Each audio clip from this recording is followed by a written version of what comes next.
kahapon ay bahagi ng ating panalangin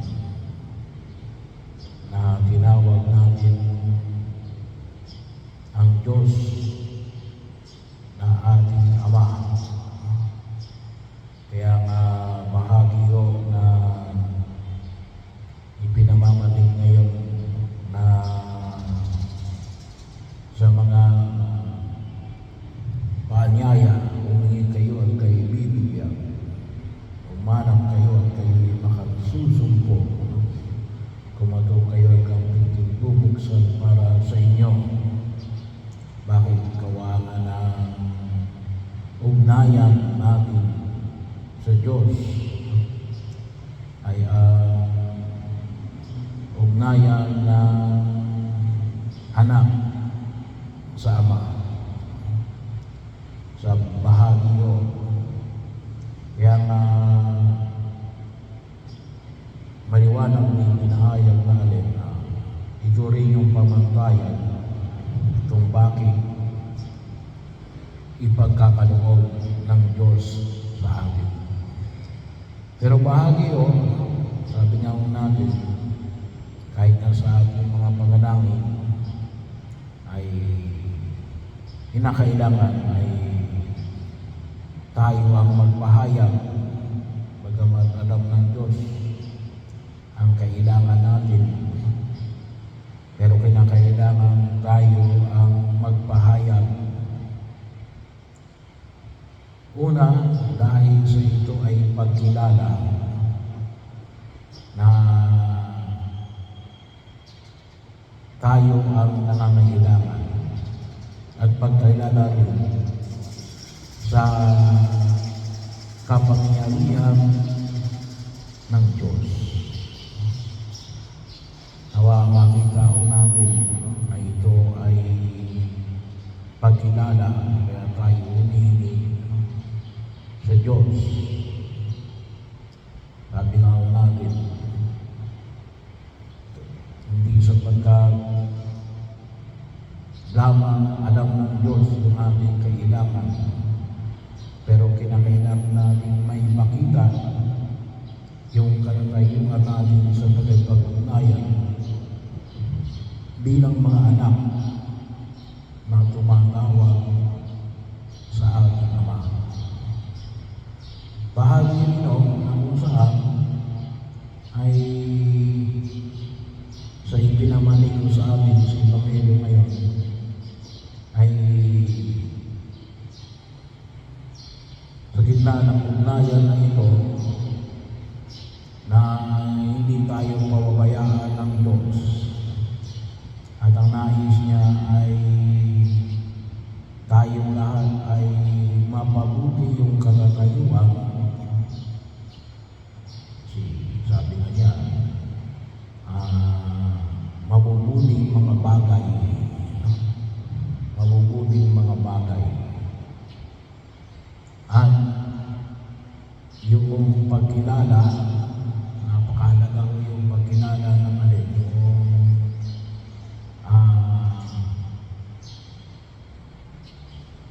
yung ang Diyos nagbibigay. God's providence para sa ating ikabubuti na maaaring kung minsan iba yung tingin natin ikabubuti, iba rin yung tingin ng Diyos na siyang ating ikabubuti. Pero sabi nga niya ay ito ay bahagi ng kanyang pagkilos. Kung ano man yung ibibigay niya ay siguradong ito yung nakikita niya ating ikabubuti. Kaya nga maaaring ibang bagay yung ibibigay niya sa atin kasi alam niya na ito ay siyang ikabubuti natin. Kaya ang akibat niya dito, yung pagtanggap sa kalooban ng kalooban ng Diyos. Napakahalaga yung pagtanggap sa kalooban ng Diyos na higit na ipinapamanhig ng mahal na Birhen Maria. Mangyari nawa sa akin ang iyong pinura. So, pagkilala sa kalooban ng Diyos, yun nawa yung makita natin. Kaya nga ipinagbabawal yung anting-anting. Bakit? Kasi yung anting-anting ay alin? Ay hindi kalooban ng Diyos yun. Para bagang pinipilit natin kung ano yung gusto natin. So kapag sinabi natin na kalooban ng Diyos, ang lahat ay nasa kagandahan loob ng Diyos. Ginawa ang huwag natin kalimutan. Sapagkat bahagi ko, may mga bagay na maaaring hindi natin maintindihan ngayon sa araw na ito. Pero sana makita natin na ito ba ay ang kalooban ng Diyos. At kung sakaling ipinagkakaloob niya sa atin ito yung makita natin na halin, kalooban ng Diyos. Kahit lang kuminsan sa mga pagkakataon na tawagin natin ay hindi natin minamaganda. Pero sana makita natin na ito ay bahagi ng kaloob ng Diyos. Kaya nga babalik ulit tayo sa makita natin sa mga pangyayari ng ating buhay ang kamay ng Diyos. At ito rin yung magiging pamantayan natin na sabi nga ninyo, kung gawin ninyo sa inyong kapwa ang ibig ninyong gawin nila sa inyo, ibig sabihin ay ito rin yung pag-uugutan natin ng pakipag-ugnayan natin sa ating kapwa na tawagin ako natin ay yung golden rule na gagawin natin sa kanila, hindi sapagkat ginawa nila ito sa atin. Ngunit higit sa lahat ng alin, kasi nakabase pa rin sa kalooban ng Diyos. Yung kalugod-lugod sa Diyos. Kaya natin gagawin ito sa ating kapwa. At ano yun? Anything that is good. Hindi yung kung ginawa tayo ng masama, gagawa rin tayo ng masama sa kanila. Hindi po yun. Kasi maliwanag na ipinamanig yung ibig ninyong gawin nila sa inyo. Mayroong bagang taong ang ibig ay gawin sa inyo, gawin sa atin yung bagay na masama. Ay wala. Kaya din, ganun din. Sa pag-iisip at saka sa pagkilos. So bahagi yun. Sabi nga natin kung tutusin, tatlo yan content, intention, at process. Pamamaraan. Na dapat pare-pareho ang alin. Mabuti.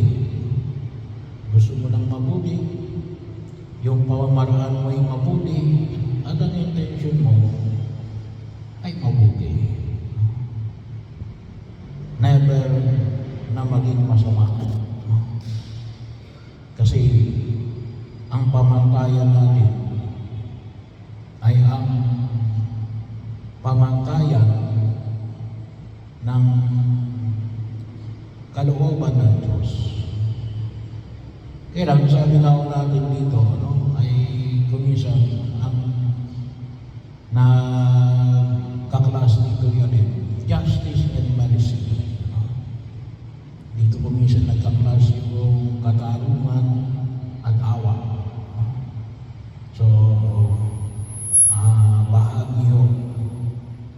Pero maliwanag ko na kung saan ay kinakailangan din natin ng pagkilos, no?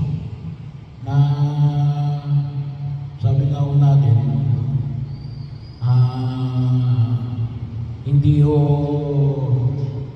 hindi ho sinisira ng mercy, no?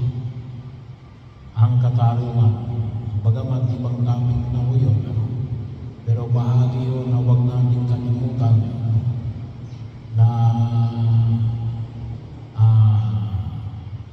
kinakailangan pa rin nung naroon yung dalawa, no? Awa at katarungan. Kaya din nga ho, kung inyong mapapansin, no? Halimbawa na lamang dito sa mga corrupt official, no? Paano yung justice? Kailangan nilang ibayad, no? Bayaran nila, no? Mercy. Siguro, pag sinabi natin mercy, no? Hindi nangulugan na hindi na sila magbabayad, no? Pero yung sabihin na makita natin yung alin, yung pagkakataon ng alin na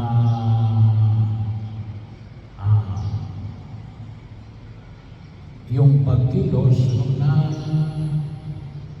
muli silang tanggapin sa lipunang ginagalawan natin. Hindi dapat sila i-condemn, pero kinakailangan nilang ibigay ang hinihingi ng katarungan. Kasi yan ang kuminsan ng problem natin ay yung clash between justice and mercy. Pero bahagi ho na makita natin na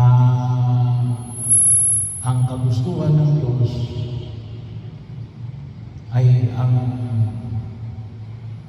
kaayusan ng pagkilos natin, na nais ng Diyos na tayong lahat ay mapabuti ang katatayuan.